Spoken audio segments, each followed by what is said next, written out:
আসসালামু আলাইকুম everyone, welcome back to my channel. কেমন আছে সবাই? আলহামদুলিল্লাহ, আল্লাহর রহমতে আমি ভালো আছি।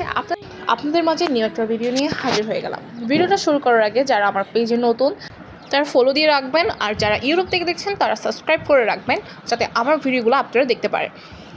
সো আজকের ভিডিওটা শুরু করা যাক। আজকে রান্না করব মুরগি দিয়ে কাঁঠালের বিচি। এটা খেতে অসাধারণ লাগে। আর হচ্ছে কাঁকরোল বিচি দিয়ে পোয়া মাছ রান্না করব। এইভাবে রান্না করলে কিন্তু অসাধারণ লাগে। আমি হচ্ছে সবসময় মাছ ভেজেই রান্না করি।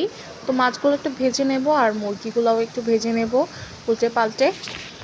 সব মুরগিগুলো একটা একটু করে দিয়ে দিচ্ছি। আর এখানে হচ্ছে মাছ রান্না করার জন্য আমি হচ্ছে সব মশলা একসাথে দিয়ে কষিয়ে নিব।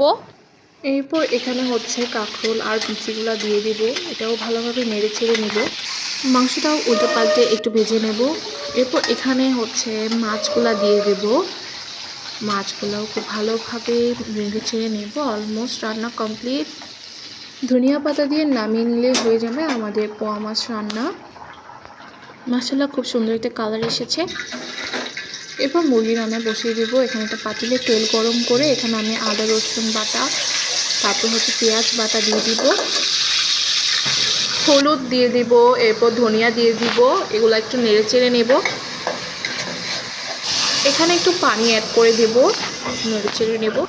এবার এখানে এক এক করে আমি সব মশলা অ্যাড করে দিব। জিরা দিয়ে দিলাম, লঙ্কা দিয়ে দিলাম, এলাচ আর তেজপাতা দিয়ে দিলাম। এরপর আমি হচ্ছে এখানে মুরগির মশলা দিয়ে দিলাম। এগুলো নেড়ে চেড়ে একটু কষাতে দিয়ে দিব মশলাগুলো। এরপরে আমি হচ্ছে এখানে কাঁঠালের বিচিগুলো দিয়ে দিব। এরপর মুরগিগুলোও দিয়ে দিব। ভালোভাবে নেড়ে ছেড়ে ধনিয়া পাতা দিয়ে নামিয়ে নিলেই হয়ে যাবে আমাদের কাঁঠালের বিচি দিয়ে মুরগি।